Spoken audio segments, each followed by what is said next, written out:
Bismillahirrahmanirrahim. Assalamualaikum warahmatullahi wabarakatuh. Assalamualaikum. Terkait dengan dua poin yang tadi Ustadz sampaikan, karakter binatang buas di mana selalu mencari kesalahan dan seterusnya.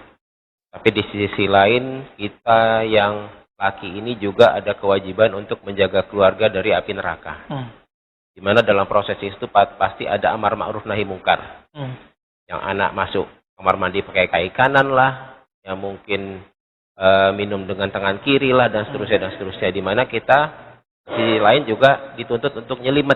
Nyelimet dalam artian kalau ketemu item A ya kita perbaiki, kalau ketemu item B kesalahannya kita perbaiki, dan seterusnya juga.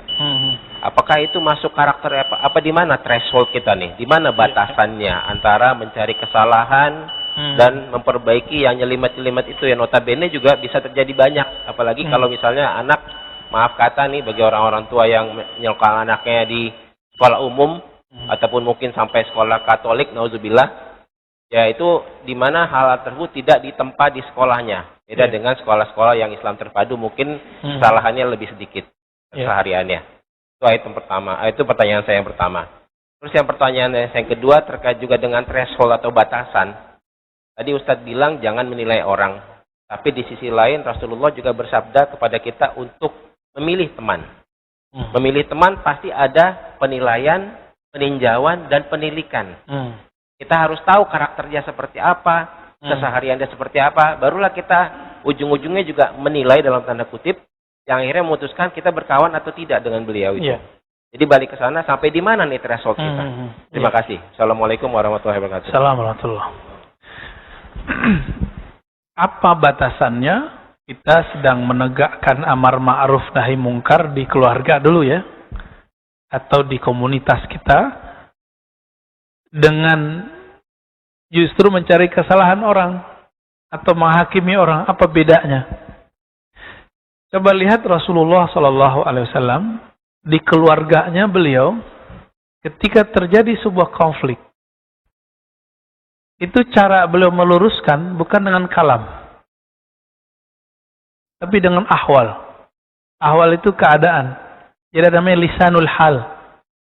Orang tuh mandang bukan lisan kita, tapi yang dipandang apa? Apa yang kita tumbuhkan dari dalam diri ini. Contohnya nih anak. Anak tuh gak butuh banyak teori, Mbak. Anak tuh cuma butuh contoh. Ternyata sifat-sifat kekanakan itu gak bisa hilang dari dalam diri kita. Jadi childish itu gak bisa hilang. Maka bapak ini jujur aja, senang didongengin, diceritain, atau senang baca sendiri? Ceritain aja kan? Sama anak-anak tuh begitu. Jadi gak usah banyak teori sama anak. Jadi anak itu tidak pernah memandang kalam kita. Yang dia pandang cuma perbuatan. Nabi pernah berkata kepada para sahabat, kalian ini seperti anak-anakku, aku seperti orang tua kalian. Kalam ini terbukti, Pak. Di musim haji, Nabi SAW nyuruh para sahabat nggak putus wudhu. Nggak ada yang dengar.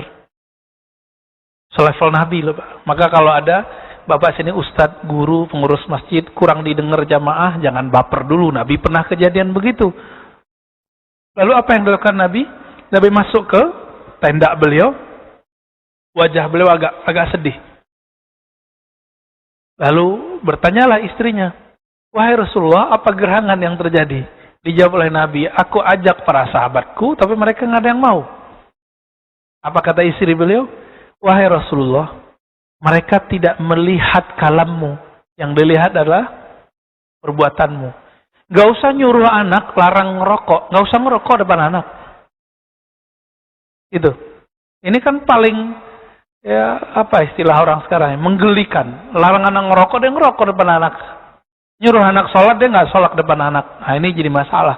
Jadi cukup kita sholat, anak nanti suka ngelihat. Bahkan kalau anak itu sudah cinta sama kita, dia naik-naik ke punggung, jangan dimarahin. Itu masuk itu. Kalau anak itu udah berani naik ke punggung kita ajak dia sujud bareng. Itu rohani dia ikut, Pak. Maka Nabi SAW ketika jadi imam sholat, Hasan Husain yang paling sering naik Husain. Karena Husain paling kecil. Itu Nabi biarkan. Ikut sujud bahkan lama. Sampai sahabat tuh ada yang iseng-iseng kepalanya gak naik dikit ngelihat ke depan. Ngintip lagi sujud. Di zaman itu belum ada peraturannya. Dibolehkan. Ternyata Nabi lama dinaikin oleh anaknya. Anaknya lagi pengen asik-asikan sama Rasulullah. Jadi Nabi pun masih melayani anaknya, walaupun cucunya dalam keadaan sholat. Pulang-pulang gak dijewer tuh cucunya, enggak dimarah-marahin. Kita yang begitu. Saya kan begitu Pak sama anak saya dulu. Ya. Berisik di masjid, ya kita terus ya. Ada yang kita jewer. Dulu nggak tahu kalau digendong itu malah sunnah. Nah, jadi bapak yang punya anak, punya cucu, punya adik masih kecil, kita lagi sujud, dia naik. Wah, itu dapat satu sunnah tuh yang nggak bisa dibuat-buat. Apa? Nggendong anak lagi sholat tuh. Seru tuh Pak. Kalau sudah begitu, setiap hari dia melihat kita sholat, jam pas azan dia dengar kita ke masjid atau kita sholat. Nanti anak tuh jadi alarm Mbak. Setiap kali azan dia bilang, "Pak, azan. Pak, sholat," gitu. Jadi anak cuma ngelihat ahwal, bukan melihat lisan. Maka guidance untuk anak adalah berikan contoh yang banyak. Nah, lalu kalau ingin mengajar anak, tidak boleh pakai doktrin. Anak itu cuma perlu diberikan cerita. Maka Bapak harus baca buku cerita-cerita masa lalu. Cerita-cerita keagamaan. Nanti tuh masuk tuh ke anak tuh. Nanti dia akan merindukan kalau kita pulang. Nanti diceritain bapaknya. Itu anak saya kan ikut nih sekarang. Itu senang kalau ceritain Imam Mahdi, Nabi Khidir, Nabi Isa, Nabi Muhammad. Itu girannya bukan main. Nabi Muhammad naik ke langit. Nabi Muhammad berjuang, ngelawan musuh. Nabi Muhammad ngajar orang. Di akhir zaman nanti turun Imam Mahdi berhadapan-hadapan dengan Dajjal. Itu senangnya bukan main diceritain. Dan itu masuk Pak, nggak perlu kita pakai teori macam-macam. Ya. Jadi caranya amar ma'ruf itu bahasa Arab. Ma'ruf artinya sesuatu yang pantas untuk orang yang kita ajak. Itu arti ma'ruf. Ma'ruf juga berarti sesuatu yang dikenal oleh orang itu. Jadi kita mau ngajak sesuatu bukan hal yang baru bagi dia. Tapi hal itu dia tahu kalau ini baik. Bagaimana mungkin kita ngajak dia sholat kalau kita nggak nyontohin dari kecil? Kalau udah biasa dia ngelihat. Nanti pas gede kita ingetin, itu baru namanya ma'ruf. Sekarang kebalik. Orang mengajak ma'ruf tapi caranya mungkar. Mungkar bahasa Arab artinya sesuatu yang tidak dikenal kebaikannya. Si anak, si keluarga belum mengerti apa yang kita mengerti di sini. Apalagi mazhab bapak sebagian, kalau perempuan istri nggak boleh sholat di rumah, misalnya begitu. Akhirnya kita ngaji, dia nggak ngaji. Syukur-syukur dia masih ngaji online. Syukur-syukur ngaji online-nya benar kan? Sekarang ngaji online juga banyak yang nggak benar Pak. Ya, banyak perceraian terjadi, cekcok rumah tangga terjadi karena suaminya ngaji di mana, istrinya nggak boleh. Akhirnya istrinya ngaji lewat handphone. Tinggal tunggu 2 bulan, 3 bulan cekcok. Lihat aja Pak, setiap tempat, setiap masjid ini kejadian. Kita nanganin masalah ini udah capek, ya. Maka saya harap suami-suami kalau ngaji di mana ajak aja istrinya. Ustadz gak boleh perempuan sama masjid. Yang ustadz siapa? Ya, yang mengatakan gak boleh itu ustadz mana?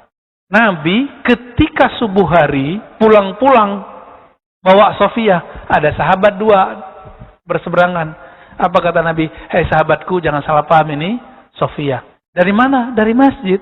Ini Nabi datang ke masjid berdua. Hadis Sahih Bukhari dan Muslim. Aisyah itikaf di masjid. Tapi Aisyah ketika masjid sudah rame, tempat seperti ini nggak ada. Dulu nggak ada namanya ruang khusus perempuan. Nggak pakai tirai, karena dulu kain mahal. Dulu kain mahal Pak. Sehingga sahabat itu mesti jingkrang semua. Jingkrang itu udah jadi khas. Udah jadi khas dulu. Jika ada yang di bawah mata kaki, pasti orang belagu. Orang semuanya jingkrang, kok dia di bawah raja-raja aja gitu. Ya. Akhirnya aja, ketika masjid sudah rame di zaman Umar dan Utsman, rame, laki-laki di sebelah belakang, perempuan kepepet. Laki-laki kalau sholat, ya mohon maaf di zaman kita juga begitu. Zaman Rasul kejadian, sahabat itu ada yang badui-badui, kalau sujud, itu kan nggak ada tirai ya. Ngintip yang di belakang, Mbak. Ada di Quran, ada di hadis. Maklum, kayak anak kecil kalau sujud ngapain? Ngintip-ngintip orang kan? Nah sama. Dulu para sahabat karena mereka masih kecil secara keilmuan, ngintip lagi sholat. Sampai kemudian mereka dewasa secara rohani, secara keilmuan, baru nggak ngintip lagi. Abu Hurairah diancam sama ibunya. Kamu kalau tinggalkan agama Muhammad, hadis Imam Muslim, hadis sahih, maka saya tidak mau makan. Hari pertama bingunglah Abu Hurairah. Apakah Abu Hurairah menghardik ibunya? Enggak. Halal darahnya? Enggak. Hari kedua dia melihat ibunya sudah mulai kelaparan. Nah, ini memang karakter perempuan dari dulu begitu nih. Ya sebagian. Kalau lagi nggak seneng tuh ngancem orang lain dengan menyiksa dirinya. Ya, flying victim ya namanya. Akhirnya datanglah Abu Hurairah kepada Rasulullah. Wahai Rasulullah, tolong doakan ibuku. Malah minta doa. Nah, ini ma'ruf namanya. Jangan ngajak yang ma'ruf dengan cara yang mungkar. Kapan kita perlu pakai lidi? Lidi itu kalau sudah sifatnya urgen. Kita udah ajak dari umur 7 tahun. Umur 10 tahun belum mau. Sesekali keluarin Pak lidinya. Nakut-nakutin aja. Awal-awal anak itu takut sama lidinya. Lama-lama dia takut sama yang punya lidi. Kalau udah dewasa, dia bukan hanya takut sama yang punya lidi. Dia takut dengan yang menciptakan lidi dan yang punya lidi. Yaitu Allah Subhanahu wa ta'ala. Itu yang disebut ma'ruf. Jadi ma'ruf itu memahamkan apa yang kita ajak. Itu pertama. Yang kedua, menghantarkan dia kepada pemahaman itu secara bertahap. Nah, ini yang disebut ma'ruf. Kalau sudah melalui tahapan ini, lalu anak itu melanggar, keluarga kita melanggar, baru kita nahi mungkar. Jangan kebalik-balik. Ini satu paket, nggak boleh dipisah-pisah. Jadi amar ma'ruf nahi mungkar nggak boleh dipisah-pisah. Baik. Yang kedua tadi tentang saya lupa, Pak. Kita menilai orang. Nabi kan bersabda, Al-mar'u ala dini khalilih. Seseorang itu karakternya tergantung karakter komunitasnya.